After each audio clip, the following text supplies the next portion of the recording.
Vamos a grabar para que les pueda subir este mismo video, porque es como un texto importante para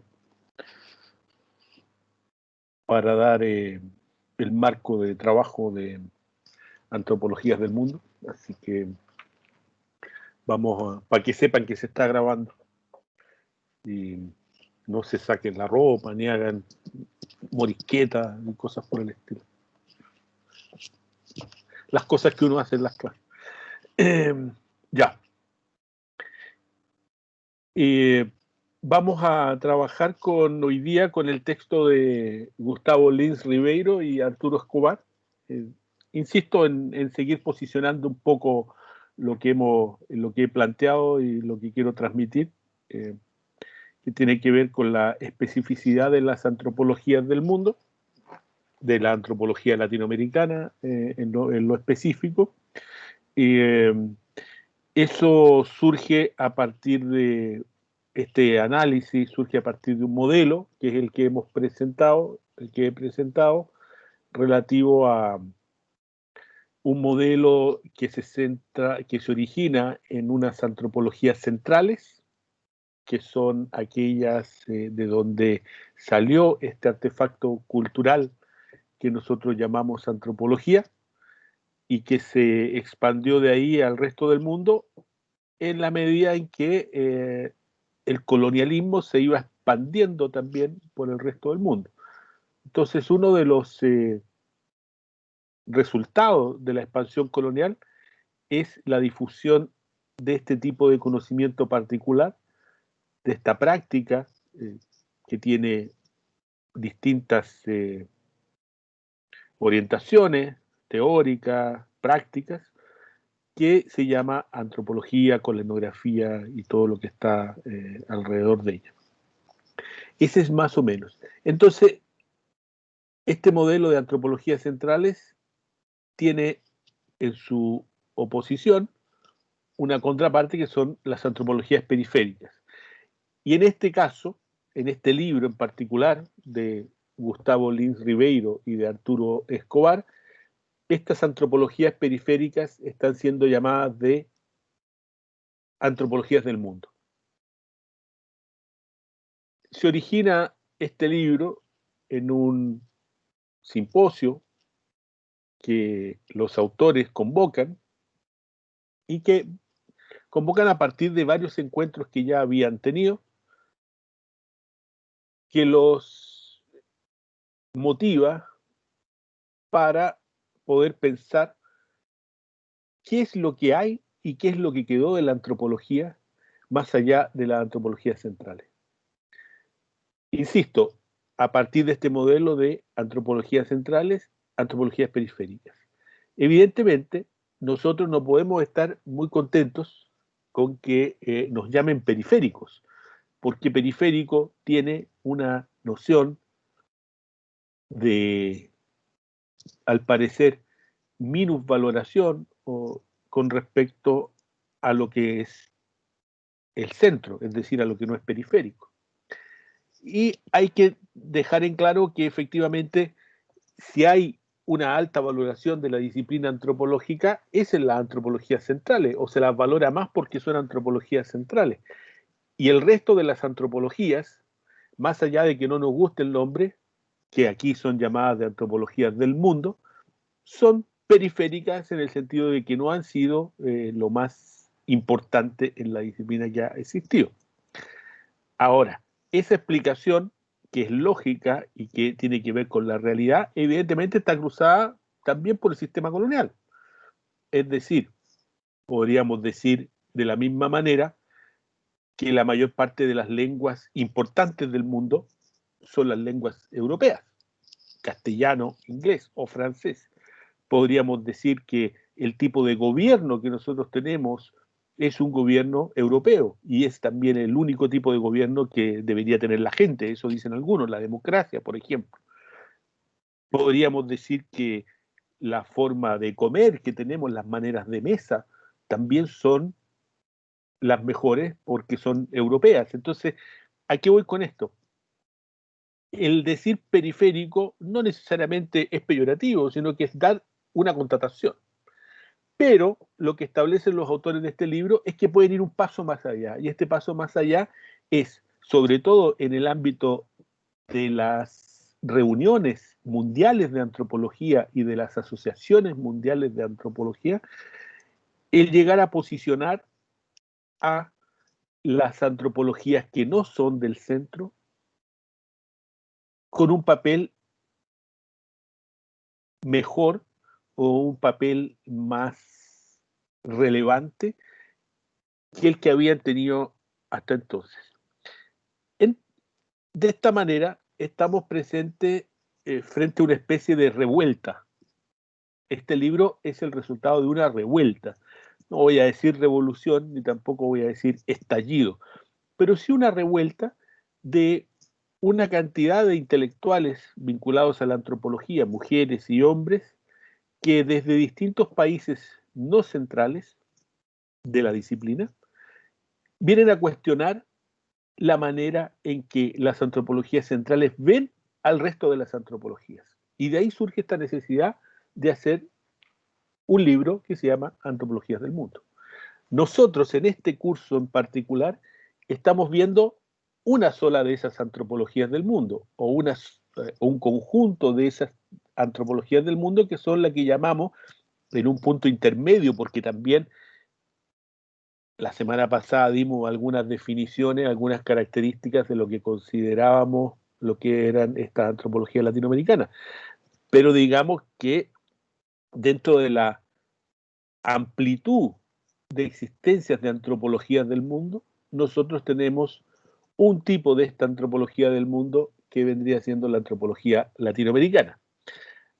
Al final del curso nosotros podremos decir si hay efectivamente una antropología latinoamericana o si no es más que, al igual que las antropologías del mundo, una suma de diferentes tradiciones periféricas y que en mayor o menor medida han aceptado este artefacto cultural llamado antropología desde el centro y lo han practicado, lo han difundido, lo han recreado, lo han reproducido, es decir, todas las fórmulas que se puede hacer con un artefacto cultural externo.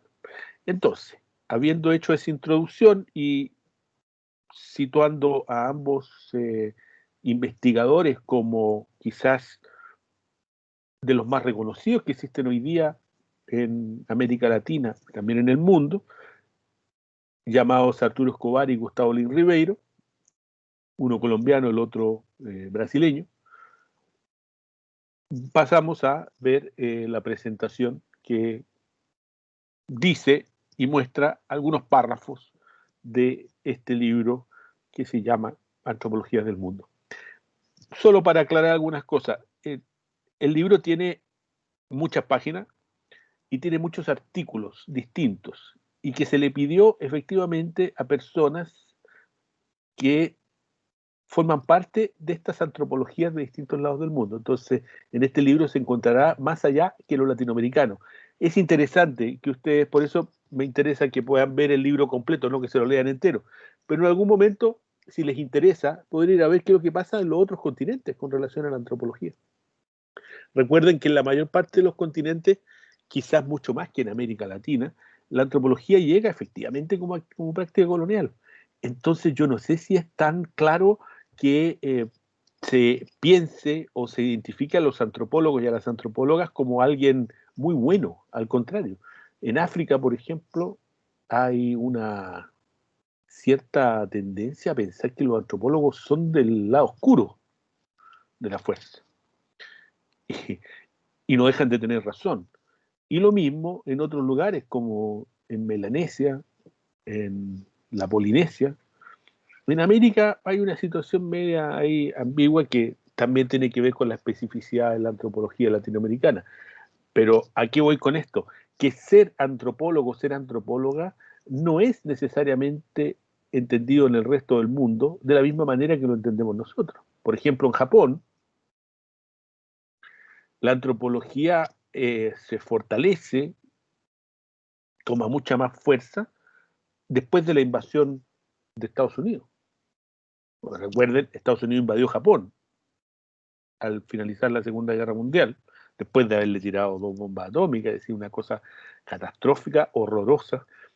llega la invasión de Estados Unidos y con eso llega también una antropología que, si bien se había desarrollado en el Japón previamente, toma una fuerza y toma una condición que se sustenta, podríamos decir de manera metafórica evidentemente, en esa publicación que hizo una señora llamada Ruth Benedict, no sé si lo ubican, Ruth Benedict de la antropología norteamericana, alumna de Boas, y que se llama El crisantemo y la espada. ¿Conocen ese libro? ¿Lo han visto alguna vez? ¿No? Un libro interesante, ¿eh? Es de la línea, ubiquemos a Ruth Benedict, alumna directa de Boas, contemporánea y un poco mayor, eso sí, que Margaret Mead. A ella la ubican, ¿sí?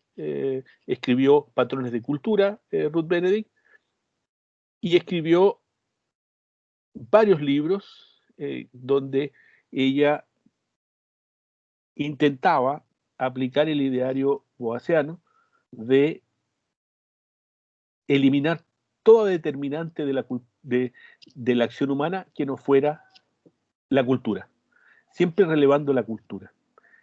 Y en conjunto con Margaret Mead, con Gardiner, con el mismo Boas como guía, van a desarrollar una línea que luego se va a ser conocida como cultura y personalidad. Esa línea de estudios de los Estados Unidos es donde está Ruth Benedict. Cuando se da la guerra, esta antropóloga, al igual que muchos otros antropólogos de los Estados Unidos y antropólogas, se van a sumar a la lucha que está teniendo Estados Unidos como país contra otros países. Y van a hacer una actividad de apoyo intelectual, apoyo técnico a la guerra. Y parte de ese apoyo es el que va a dar Ruth Benedict haciendo un estudio que se realiza en su mayoría en los especies de campos de concentración donde habían encerrado a los japoneses en los Estados Unidos una vez que ya había empezado la guerra con Japón después del año 41. Entonces, yo siempre me río un poco, pero digo, es una risa tonta, pero es una especie de trabajo de campo de concentración. Bien especial el trabajo que hizo Ruth Benedict. En esa línea de el carácter de andar buscando el carácter japonés. Eso es lo que ella busca en ese libro, El crisantemo y la espada. Yo tengo una edición preciosa, que es la edición que se hizo en Japón. Entonces es tan extraño ver ese libro que surge y que motiva en parte también, no es que haya motivado que hayan tirado las bombas, pero forma parte de toda esa cadena de hechos y de decisiones políticas que lleva a Estados Unidos a hacer lo que hizo y luego a invadir Japón, donde la antropología también me acompaña. Bueno, ¿a qué voy con esto? Esa antropología del Japón va a tener una mirada y una perspectiva bien particular con relación a la antropología. Por un lado, aceptándola porque es parte de un proceso de dominación directo, ya no colonial, sino que postcolonial, de la guerra, de la Segunda Guerra Mundial. Y por otro lado, intentando utilizar esas herramientas también para hacer algo. Les va a costar mucho a los japoneses en general, no solo en la antropología, el poder despegarse, algunos dicen que nunca se han despegado, de esa hegemonía de los Estados Unidos sobre su territorio. Si quieren leer algo sobre eso, un autor muy criticado al respecto también, podrían ver a Haruki Murakami, no sé si lo ubican, pero es un novelista que nunca le han dado el Nobel, pero es muy interesante todos sus libros, eh, donde él es un sujeto que nace al final de la Segunda Guerra Mundial.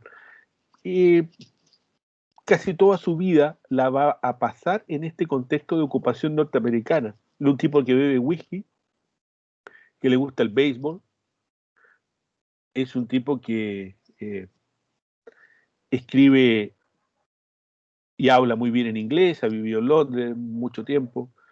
Es un sujeto bien especial, que sin embargo es japonés.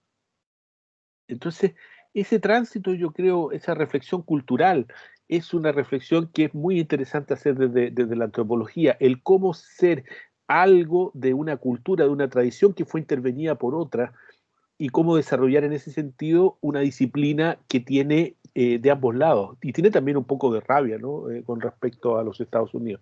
Lo que nos explicaba una vez un antropólogo japonés que vino a Chile y que hizo una charla sobre esto, ¿no? Él decía, la bomba atómica no fue solo, no fueron dos bombas atómicas, fueron dos reales, pero la bomba atómica cultural que le cayó al Japón encima con la ocupación de los Estados Unidos, donde incluía también la antropología como parte de esas herramientas de ocupación, fue gigantesca. Y pasaron muchos años en que ellos pudieran comenzar a despegarse de lo que era esa tradición. Vamos a la presentación para que puedan ver algunas cosas.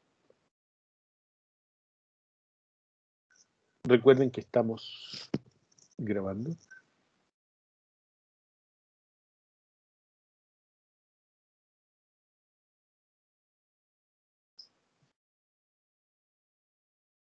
¿Ven ahí? Sí, se ve. Perfecto. Lo voy a agrandar. Ahí. Entonces, esos son los dos autores, Gustavo Lin Ribeiro y Arturo Escobar. Arturo Escobar yo no lo conozco más allá de lo que he leído. A Gustavo Lin Ribeiro sí lo conozco. Yo fui alumno de la Universidad de Brasilia cuando él era profesor allá. Hemos podido compartir en distintas instancias, lo he visto en sus ponencias, y su origen en términos de práctica antropológica práctica y teórica tiene que ver con una antropología primero urbana, donde comienza a hacer investigación con la construcción de esa ciudad que es Brasilia. Hizo, si no me equivoco, su maestría ya en Brasilia, y luego va a desplazarse a realizar su doctorado en Estados Unidos, en la Universidad de la Ciudad de Nueva York, en CUNY, y fue dirigido nada más y nada menos que por Eric Wolf, que supongo yo que ustedes lo conocen. Eric Wolf, también de la antropología norteamericana, de Estados Unidos, de base marxista, y que es de los primeros que comienza a hablar del sistema mundo en la antropología. Wallerstein también habla del sistema mundo, pero empieza a hablar de una antropología que debe salir solo del ámbito de lo local y debe ampliarse a sistemas mayores y a la manera en que estos sistemas mayores se relacionan. De ahí este libro, que deben haber leído parte de ese libro por lo menos en algún momento, que se llama Europa y la gente sin historia. U otros libros de Wolf que comienza a estudiar el campesinado, en verdad, y luego va a destinarse a otros temas, y va a promover una serie de estudios que son la base, por lo menos desde la antropología, de lo que son los estudios de globalización. Cuando Eric Wolf plantea que lo que importan más que lo que sucede en un lugar son las conexiones que existen entre los lugares, y la velocidad de esas conexiones que ha aumentado mucho a partir de 1400, es lo que va marcando un poco las relaciones entre las distintas culturas, es cuando él comienza a hablar de lo que nosotros hoy día hablamos de globalización, entendemos por globalización.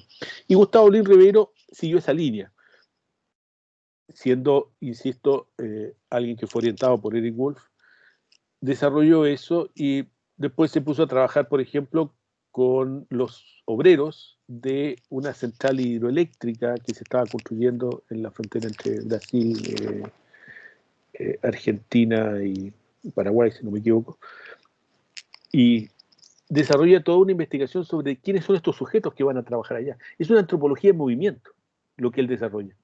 Insisto, ¿por qué relato tanto esto? Porque es una de las maneras en que la antropología latinoamericana se va a expresar, es decir, tú tomas ideas que conoces en algunos casos leyendo libros como lo estamos haciendo nosotros, o teniendo clases y formando parte de ciertos grupos intelectuales cuando vas a hacer tu doctorado a otro país, a Europa o a Estados Unidos, Y tomas esas ideas y las llevas y las intentas aplicar en los contextos de América Latina. Es un poco lo que hace Lins Ribeiro, y de ahí vamos a diferenciar.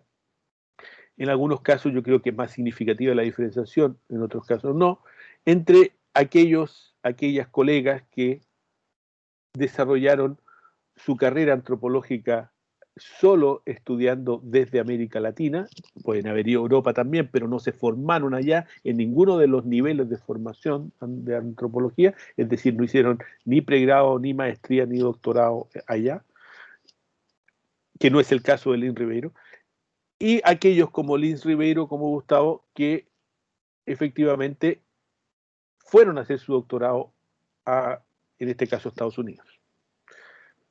Creo que eso yo lo voy a manifestar en otra sesión, pero creo que marca también alguna diferencia con respecto a cómo tú proyectas y cómo tú aplicas de todas maneras estas antropologías centrales y cómo eventualmente podrías llegar a desarrollar ciertas nociones originales de América Latina a partir, insisto, de esta base común que tenemos, que es la antropología que viene desde el centro. Me parece que hay otros casos que lo hacen. Ahora, por otro lado, también me parece que Lins Ribeiro, de cuando yo lo conocí, que estaba mucho más metido y más marcado por la influencia norteamericana y por la influencia de Eric Wolf, y su trabajo tenía mucho más que ver con una antropología de lo que él llamaba en ese momento lo transnacional. Él, en los últimos 20 años, ha ido transitando hacia una latinoamericanización de su discurso y de su práctica.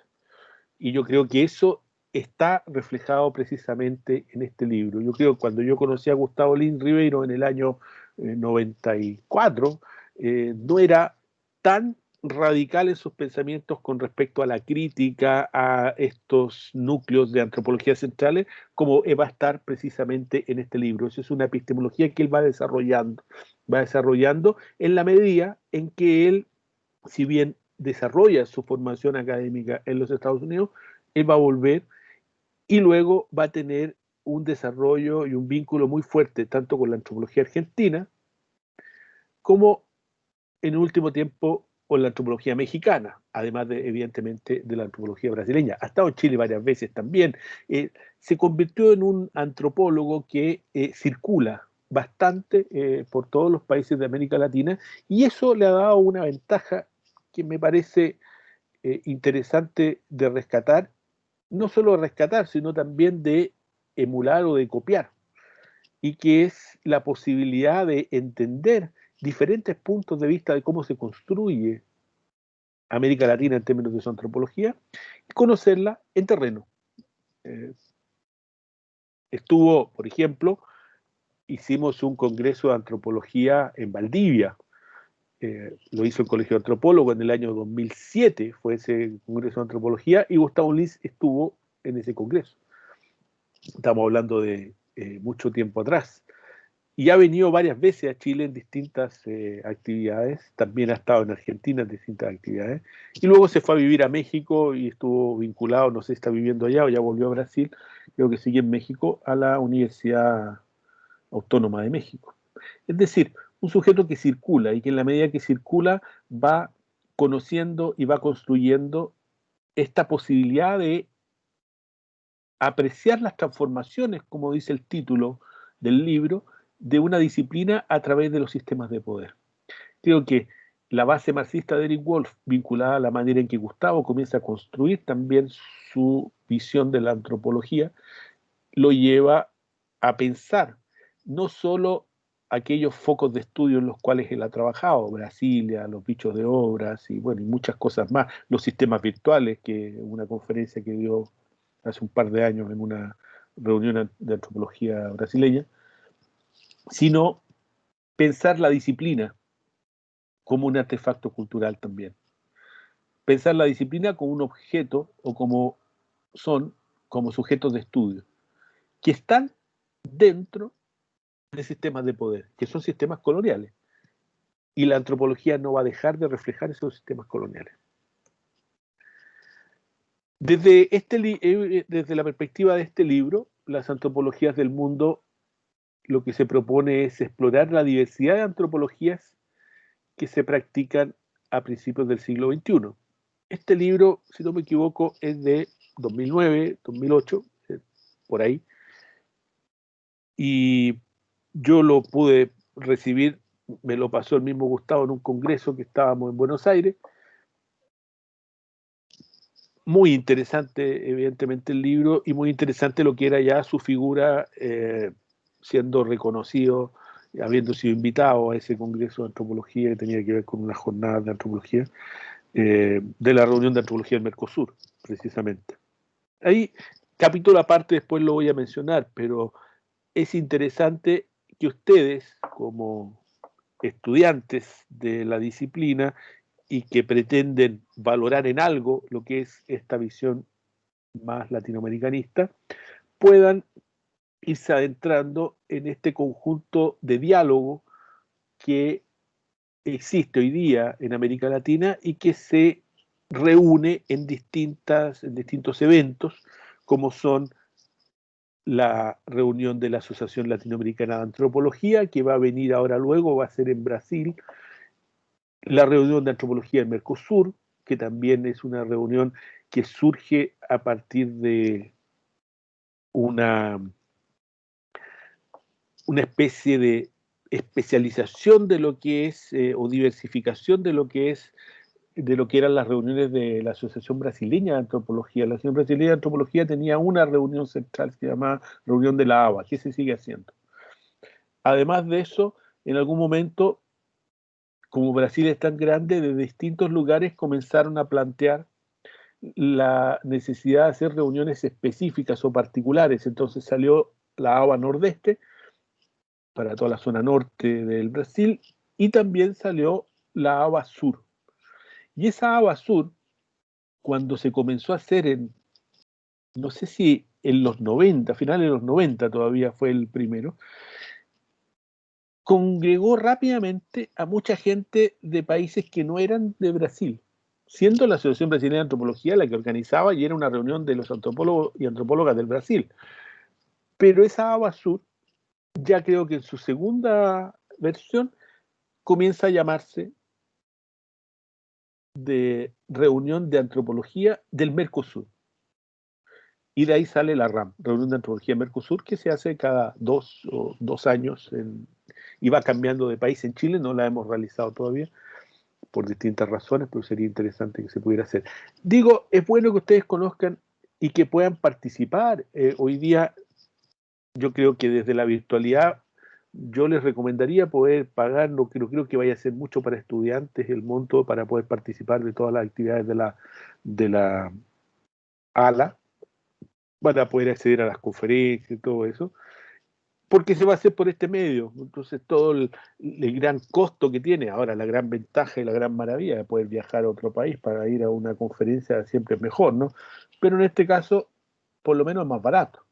Y creo que no va a ser un alto monto, incluso van a haber becas y cosas así, para que puedan meterse y puedan ir conociendo a las antropólogas, a los antropólogos del mundo, específicamente de América Latina, que van a estar reunidos ahí. Van a ser interesantes las conferencias que van a ver y son interesantes en cualquiera de los lugares en que se dan. Entonces, eso es lo que intentan hacer, ampliando evidentemente en este libro, más allá de la antropología latinoamericana. Y lo que pretenden plantear es, como dicen aquí, andan buscando el potencial pluralizador de la globalización que podría permitir a los antropólogos en diferentes sitios del mundo beneficiarse de esta diversidad. Y eso es lo que está planteado de manera original acá. ¿Cuál es su posición? ¿Cuál es su punto en que Escobar y Lin Ribeiro, insisto, se posicionan para poder plantear esto? Dice, nuestra posición crítica sobre la monotonía y la naturaleza incompleta del paisaje de la antropología internacional actual. ¿Por qué monotonía? Porque está hegemonizada por las antropologías centrales, a nivel dirigencial, ¿eh? O sea, en algún momento lo que hicieron ellos fue crear una asociación, había una asociación de antropólogos del mundo, pero eran antropólogos europeos, todos, y norteamericanos. Y lo que ellos hicieron ante la imposibilidad de poder participar y ser tomado en cuenta en esa asociación, crean otra asociación.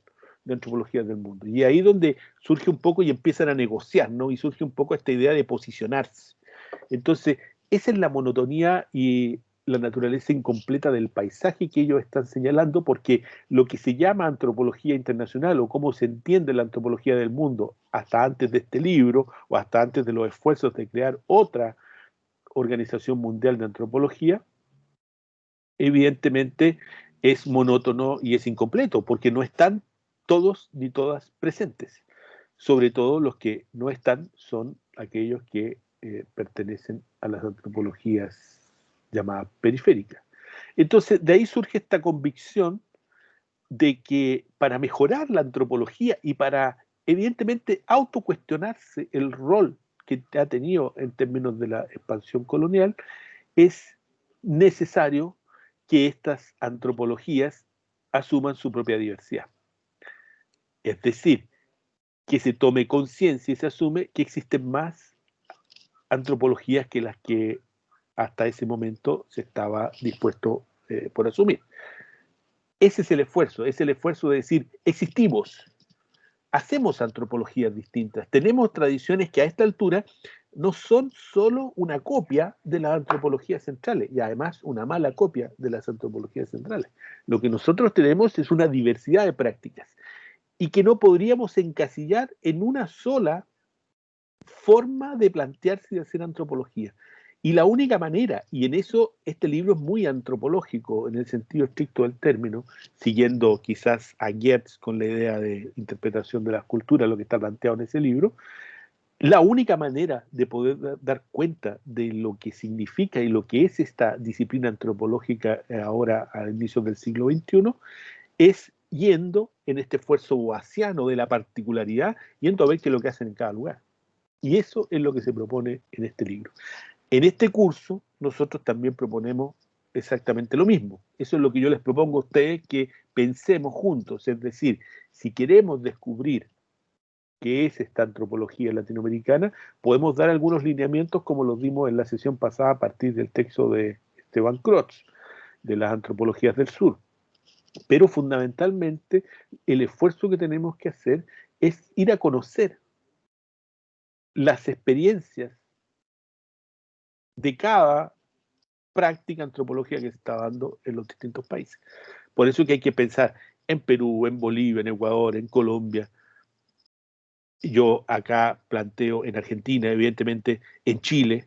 Yo acá planteo mucho, por un asunto de tiempo, nos vamos a posicionar en aquellas tradiciones que más impacto han tenido y que son fundamentalmente la tradición brasileña y la tradición mexicana. Pero en verdad, como ya lo hemos hecho y en la medida de lo posible vamos a seguir haciendo, la idea es que nos paseemos y podamos ver pequeños insights de cada una de estas antropologías que se están dando en nuestros países. Vamos a ver los Andes también, evidentemente, y todo el rato vamos a estar haciendo referencia, voy a estar haciendo referencia a lo que pasa en Chile, evidentemente. Lo que yo podría decir al respecto es que he asumido también, en términos personales, este desafío de Lynn Ribeiro de circular y de conocer y de vincularme a distintas redes de investigadoras e investigadores en las áreas en las cuales yo estoy evidentemente participando, y que me han permitido también hacerme un panorama de lo que sucede, por lo menos en la actualidad, en las distintas antropologías. Y de ahí también dar un consejo en relación a eso.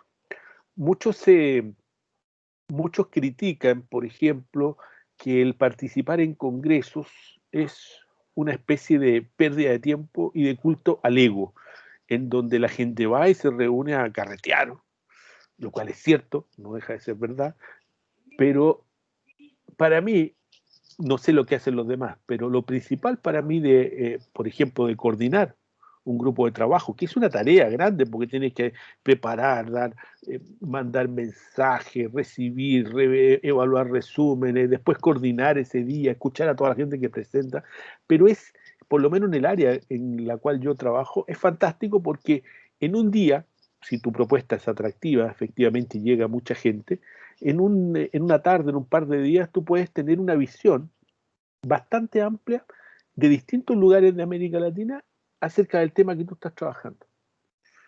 Entonces, es un conocimiento que no se paga. Yo no entiendo cómo a alguien no le puede gustar o puede decir que ir a un congreso está solo vinculado a presentar un paper y luego irse para la casa. Yo no entiendo a la gente que va a los congresos y va solo a presentar su ponencia a un grupo y luego desaparece. Y entonces tú no lo ves ni antes ni después. En el fondo esa persona va a que la escuchen o a que lo escuchen a él o a ella. Y eso no tiene sentido. Ahí sí que se asume con mucha fuerza la crítica que se le hace a ir a un congreso. Pero cuando tú vas a un congreso y participas de todo tu grupo y además aprovechas de ir a otros grupos y escuchas otras cosas y te paseas y haces una especie de antropología de los congresos y escuchas y conoces lo que están haciendo las otras y los otros investigadores y te metes de repente a un simposio que no tenías idea de qué es lo que era y vas a ver porque te llamó la atención algo, aprendes muchas cosas. Y yo creo que eso es lo que proponen un poco acá. Evidentemente ellos han circulado mucho, tanto Escobar como Lin Ribeiro.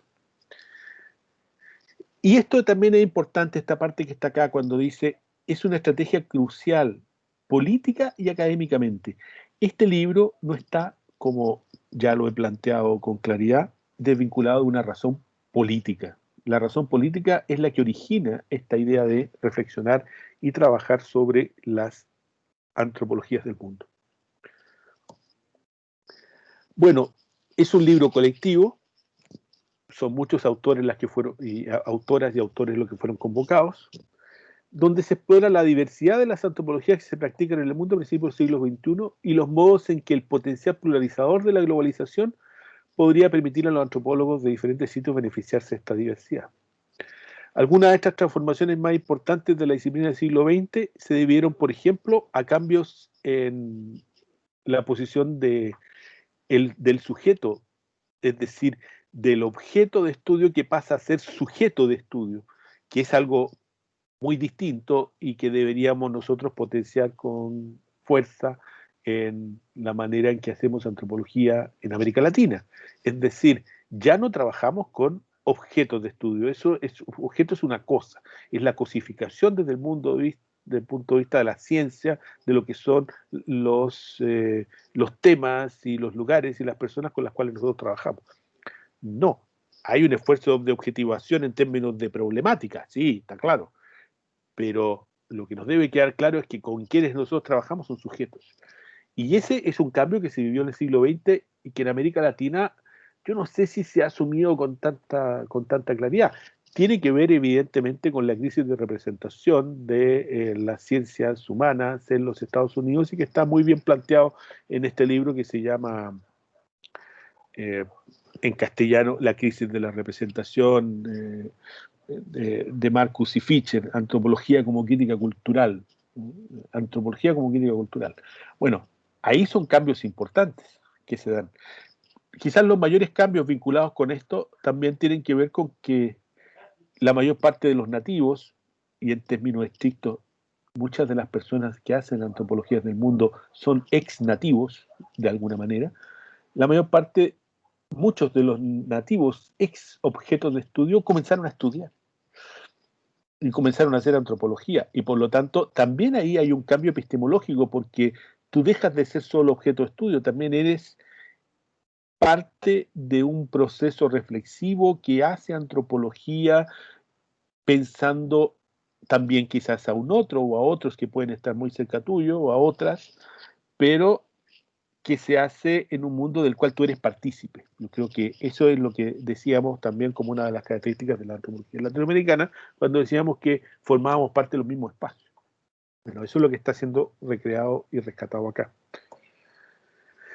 Después de varios ciclos de crítica a la disciplina durante las últimas décadas, entonces ellos dicen que están convencidos que este puede ser un momento de reinvención de la antropología. Hace 10 años ya se hizo esto, pero creo que todavía sigue siendo importante y sigue estando presente esta idea de cómo nosotros podemos hacer una antropología distinta, tomar el artefacto cultural europeo y norteamericano y traerlo y convertirlo en algo distinto. Eso es lo que está planteándose acá, y creen ellos, los autores y todos los que escribieron en ese libro, que estamos en un momento adecuado para hacer eso. En que el mundo, y me imagino yo que hoy día esto es más significativo que lo que era hace 10 años, creo que hace 10 años era una especie de visión, era una especie de deseo también que ellos planteaban, eh, visión en el sentido de ser visionarios, ¿no? Porque hoy día esto toma mucho más sentido. Hoy día en el mundo entero hay una crítica a los macro relatos, hay una crítica al sistema mundo en su totalidad, no solo en lo que corresponde a las construcciones epistémicas, pero además hay una construcción epistémica que debe ser hoy día y que está siendo criticada, que es la de la antropología, y que ya venía siendo criticada, insisto, desde mediados de los 80, pero con mayor fuerza en esa primera década del año 2000, y hoy día yo creo que toma mucho más sentido todo esto, porque precisamente por esta última frase dice, un mundo más pequeño significaba un incremento en el intercambio internacional del conocimiento. Esto es muy de Eric Wolff y de Europa y la gente sin historia, esta frase, ¿eh? Es muy Gustavo Luis Ribeiro. Bueno, este intercambio internacional del conocimiento no puede seguir desarrollándose de una manera jerárquica, de una manera hegemónica, en que los que manejan esto son algunos y son de Europa y Estados Unidos y el resto que se joda. No puede seguir. Bueno, eso es lo que está planteado acá. En consecuencia, dice, estamos interesados en la posibilidad de establecer nuevas condiciones y nuevos términos de conversación entre los antropólogos y las antropólogas, evidentemente, en un plano global. Consideran que este libro colectivo referido viene a ser una contribución o debería ser una contribución a la formación de una nueva comunidad transnacional de antropólogos. Ese concepto transnacional es lo que estaba investigando y lo que ha investigado Gustavo durante mucho tiempo, quizás hoy día no tanto. Gente que trabajó con él haciendo sus tesis de doctorado, por ejemplo, se subieron o fueron a conocer comunidades transnacionales, como por ejemplo estudiar en cruceros, ver qué es lo que sucede, es decir, buscaron lugares en donde hubiera artificialmente se hubieran construido comunidades transnacionales y fueron a investigar allá. Entonces, tampoco es raro que aparezca esto en este libro. Está haciendo una homología entre lo que vendría a ser un crucero internacional con gente de todo el mundo que fueron muy destacados ahora con el término, con la cuestión de la pandemia, no sé si se recuerdan, al principio de las restricciones de circulación hubo varios cruceros que en distintas partes del mundo, incluido Chile, quedaron ahí y se descubrió que no solo los pasajeros eran de distintos lados del mundo, sino que toda la gente que trabajaba ahí, habían chilenos, habían coreanos, habían de todos lados. Entonces, son lugares muy interesantes. Esos son los que planteó investigar en algún momento Gustavo Liz. Y entiende este mismo libro y esta idea de hacer una antropología de esta, lo entiende como un esfuerzo también de trabajar con una nueva comunidad transnacional de antropólogos y de antropólogas. Y eso es lo que está detrás también. ¿Cómo se consigue tener una idea de comunidad transnacional? Es precisamente a partir de esfuerzos colectivos en que se juntan y se ven las caras y se intercambian sentidos y significados, y en que se organizan de una manera tal que dé una idea de tener una comunidad. Hasta que eso no existe, no hay comunidad, se supone. Y acá, el libro, este es un esfuerzo que va encaminado hacia eso. No sé si existe hoy día una comunidad transnacional de antropólogos y de antropólogas, no sé si eso finalmente ha sido o ha servido para quitarle el peso hegemónico y centralista que tienen todavía las antropologías centrales. Me parece que no, me parece que estaríamos soñando, pero actividades como esta, insisto, los congresos en los que uno participa, todo eso, son elementos importantes para potenciar lo que ellos llaman acá un proyecto. Es decir, no es que las antropologías del mundo ya sean un hecho en el año 2009 cuando se publica el libro, sino que es un proyecto. Y ese proyecto, evidentemente, es de larga duración y todos y todas nosotros estamos encaminados a realizarlo. Es necesario para posicionar la disciplina y para, fundamentalmente diría yo, hacer que la gente, las antropólogas, los antropólogos que hacemos antropología, estemos un poco más conformes con la disciplina, porque no es raro que surja en los estudiantes de antropología, en las estudiantes es muy fuerte eso en algún momento, un cierto descontento con la práctica, porque uno dice, ¿y para qué sirve esto? ¿A quién estoy yo apoyando y desarrollando? Si no voy a producir conocimiento teórico relevante, ¿para qué estoy haciendo esto? Y finalmente, tampoco se gana tanta plata con esta cosa, entonces, ¿qué estoy haciendo acá? Bueno, quizás hay que reencantarse con la disciplina y este proyecto podría ayudar eventualmente a esa tarea. Por eso que ellos ven un potencial enorme de transformación. Diga. Del término transnacional. Sí. ¿Me puede decir? Que me queda la duda. Sí, es un término que se viene ocupando fundamentalmente. Oye, recuerden que me pueden interrumpir cuando quieran. He intentado hablar a una velocidad menor, no sé si ha sido evidente, pero estoy casi hablando en cámara lenta para mi sentido, pero siguiendo tus recomendaciones del otro día, y también pueden interrumpir cuando quieran. Nosotros tenemos la antropología se origina en el estudio de lo local, es decir, y en el estudio de las comunidades. Antropóloga va a estudiar un lugar chiquito y se queda viviendo ahí. Ruth Benedict en los Estados Unidos, Margaret Mead en Melanesia, en Bali después con Bateson. Bueno, estudian lugares pequeños.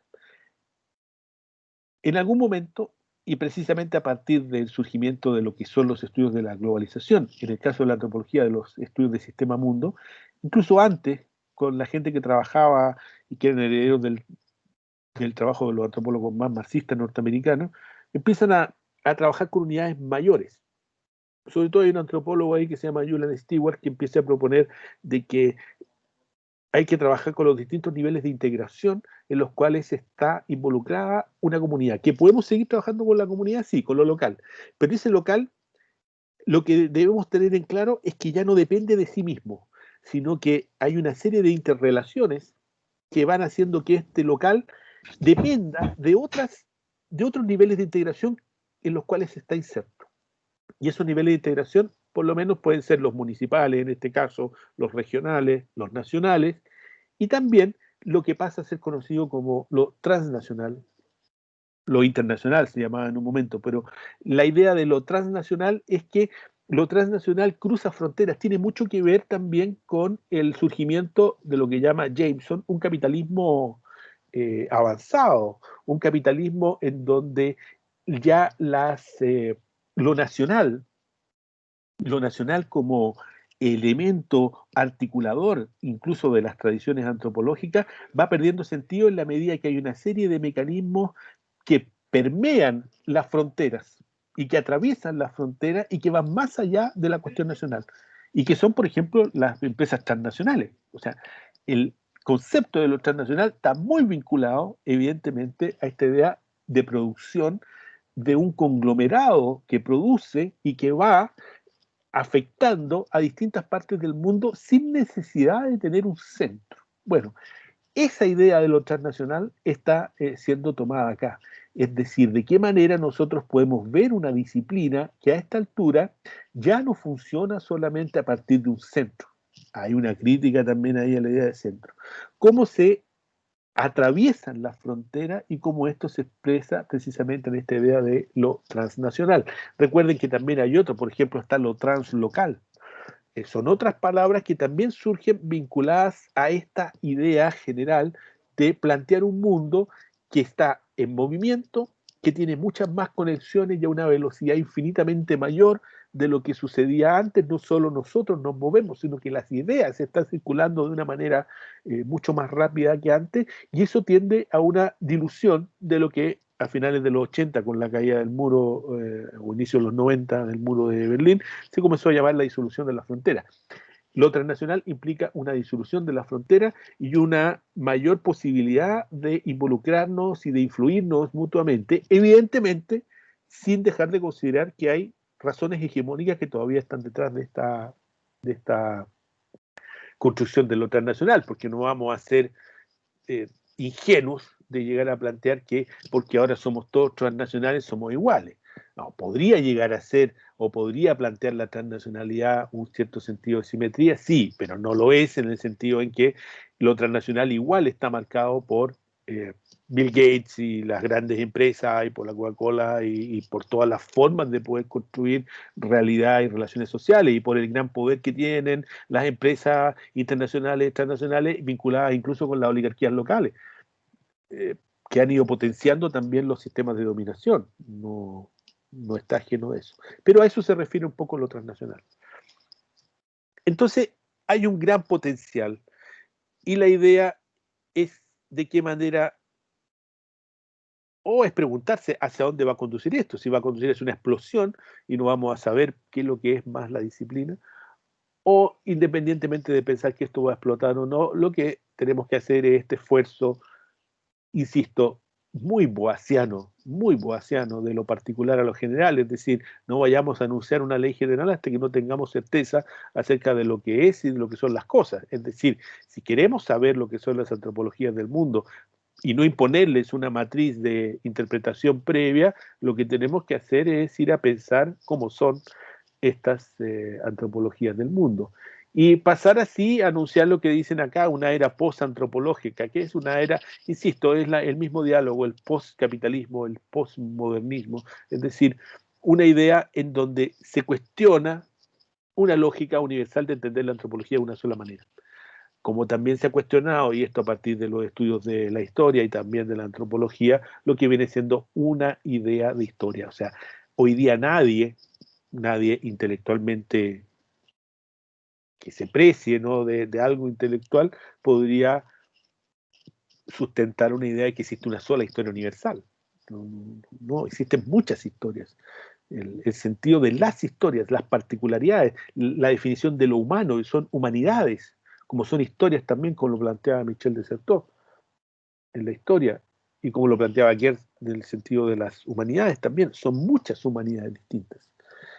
Y entonces, esta idea, esta era postantropológica nos debía llevar a pensar en eso, es decir, la crítica a una idea de una antropología única, universal, porque desde el inicio la antropología es una suma de fórmulas de poder relacionarse, hay algunos elementos básicos que podríamos pensar y plantear, ustedes ya los deben haber pasado en sus cursos de antropología anteriores, que te dice que lo que es lo básico de la antropología, bien vinculado a lo de las matrices que hablaba el otro día, pero evidentemente se debe criticar hoy día una idea de antropología única universal. Entonces, lo que creen ellos es que al exponer a la disciplina nuevas posibilidades de diálogo e intercambio, lo que está en este libro y lo que está en los congresos, insisto, de antropología, existen importantes ganancias por obtener. Es una propuesta, o sea, le están diciendo a las antropologías centrales, ojo, nosotros queremos también participar, queremos estar en igualdad de condiciones en este diálogo que es importante, en que nosotros no seamos solamente informantes, porque muchas de las críticas y de los reclamos que tienen las antropólogas y los antropólogos en América Latina es que un antropólogo francés solo te valida en la medida en que informas cosas, pero no en la medida en que eres alguien que reflexiona ni te ve como un igual o una igual. Bueno, sin embargo, dice, el alcance de tales logros requiere que ocurran cambios significativos en las prácticas actuales con respecto a lo epistemológico y a lo institucional, es decir, en la manera en que se organiza el conocimiento, en términos de cómo se organiza, de cómo se piensan las cosas, pero también en cómo se organizan las instituciones y el marco que se ha ido creando para dar cuenta de esta unión de distintas personas que hacen antropología a lo largo del mundo. También debería afectar la forma en que enseñamos, o en que se enseña antropología. Insisto, con el esfuerzo que está haciendo, por ejemplo, hoy día el Colegio de Antropólogos y de Antropólogas en hacer este curso internacional, en donde, aprovechando las contingencias que nos da la pandemia, se ha convocado a todas las escuelas de antropología de Chile, más los invitados que nosotros tenemos de otros países, a que participen de un curso abierto gratuito. O sea, va en contra de una lógica incluso mercantil. Hay un conjunto de gente que gratuitamente está dando su trabajo para poder comunicar ciertas cosas, en este caso vinculado a la antropología, y rompiendo ya no las fronteras nacionales, rompiendo las fronteras institucionales que te obligaban a pensar que tú no podías entregarle nada a la otra universidad que hacía antropología porque le estabas, podía estar potenciando indirectamente su desarrollo. Y como son enemigos, habría que estar lejos. Bueno, esa lógica es ridícula. Nosotros tenemos que trabajar en conjunto desde el inicio. Entonces, hay que hacer cambios, cambios en el pensamiento, en cómo pensamos estas cosas y en cómo se organizan estas cosas.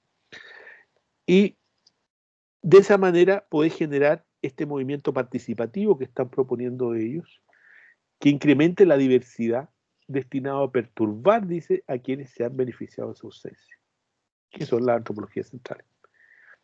Los antropólogos, las antropólogas siempre han estado, dice, inclinados al internacionalismo, dado que la investigación antropológica en muchos lugares ha significado viajar por el mundo y el hecho de que la antropología se ha desarrollado a través de la diseminación y expansión de los sistemas de universidades occidentales. Eso está claro.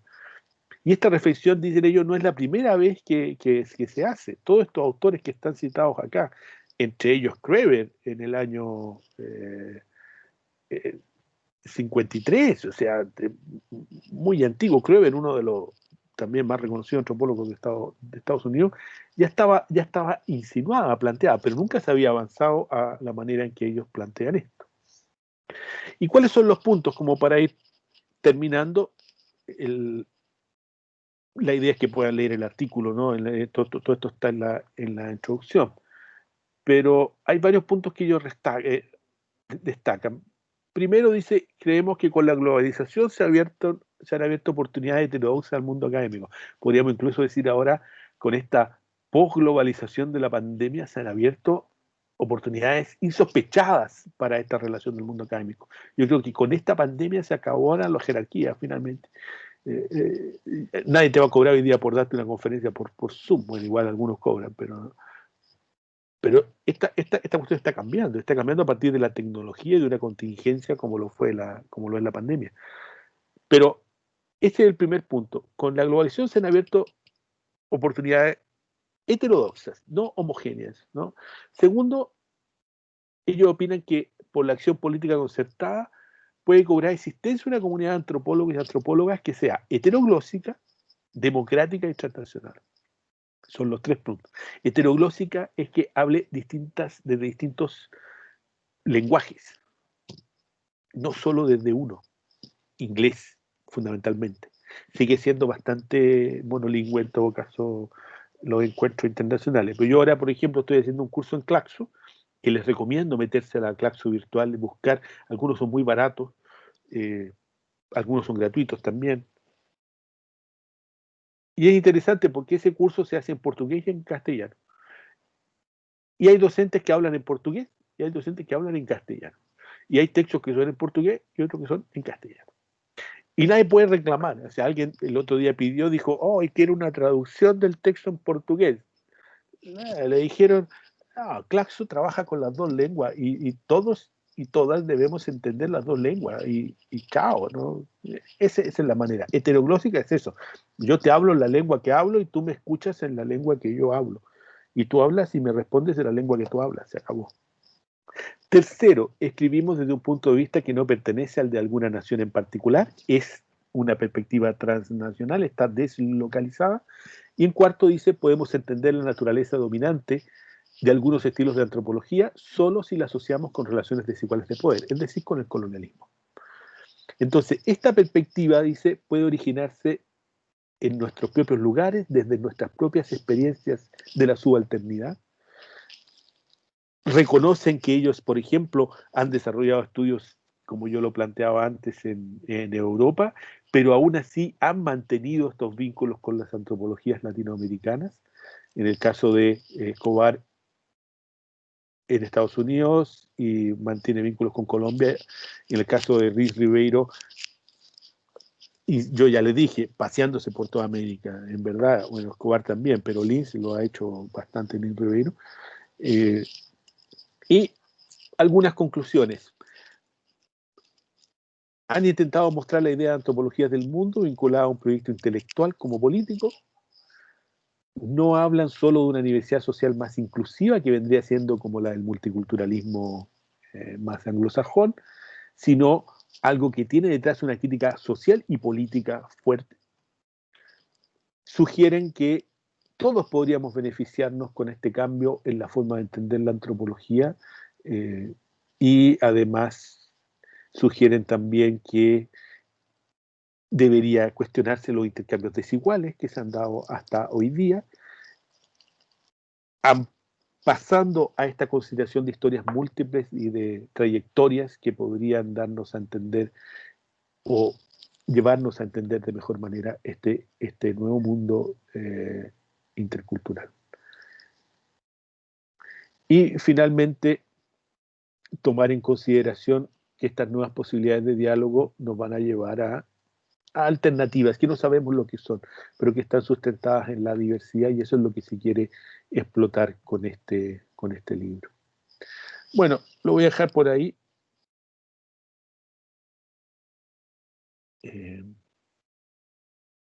Voy a cerrar esto también.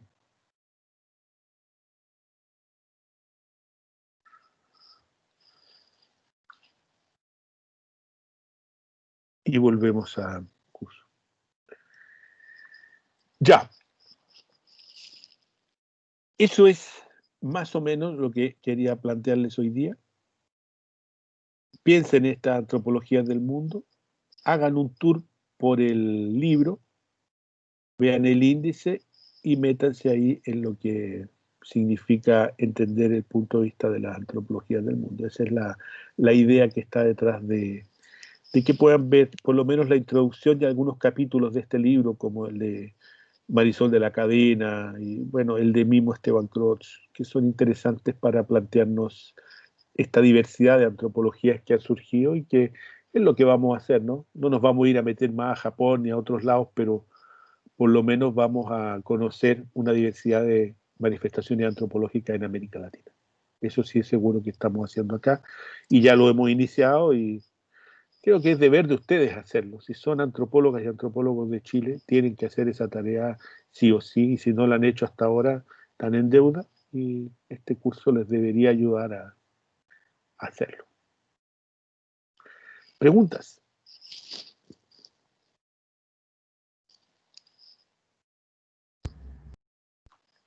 Yo tengo una pregunta, profesor. Diga. ¿Hasta antes de la publicación de este libro existían intenciones de descentralizar la disciplina? ¿O partió netamente con esto? No existían. Se han ido dando lentamente. Este libro y el congreso que lo motiva es el resultado de una serie de iniciativas y de traspiés que se tuvieron en distintos congresos y en distintos eventos organizados en el mundo, sobre todo aquellos que se hacían en Europa vinculados a la Asociación Mundial, la Organización Mundial de Antropología. Y por otro lado, es el resultado también del fortalecimiento de las asociaciones, sobre todo de la Asociación Latinoamericana de Antropología y del fuerte papel que tomó en algún momento la Asociación Brasileña de Antropología, que yo creo que es una de las organizaciones más fuertes, más potentes que hay hoy día en términos de asociación académica, gremial, que une a las y los antropólogos. Entonces es un camino largo que se manifiesta con este libro, pero hay muchos, o sea, lo que veíamos la sesión pasada con Esteban Croch es anterior a este libro. Y es uno de los pasos que lleva, porque recuerden, Croch lo que dice es, ojo, tenemos que hablar de la antropología del sur. Bueno, ese es un antecedente. Esto amplía el ideario que está enunciado en lo que plantea Croch, pero podríamos llevarlo más atrás, podríamos llevarlo a las conferencias de Barbados, por ejemplo. Yo diría mediados o principios de los años 70, muchos de los antropólogos y antropólogas que participaron de las conferencias de Barbados comienzan este proceso de descentralización y de crítica. Incluso muchos de ellos nunca se fueron a estudiar a Europa, que eran los que yo les planteaba. Miguel Alberto Bartolomé, el mismo Roberto Cardoso Olivera, Joan Pacheco Olivera, Alicia Barabas, Radovich de Argentina, toda gente que se quedó estudiando y trabajando acá, y no por eso han tenido una producción de menos calidad. Entonces es un largo proceso, no es solo a partir del año 2008-2009. Gracias.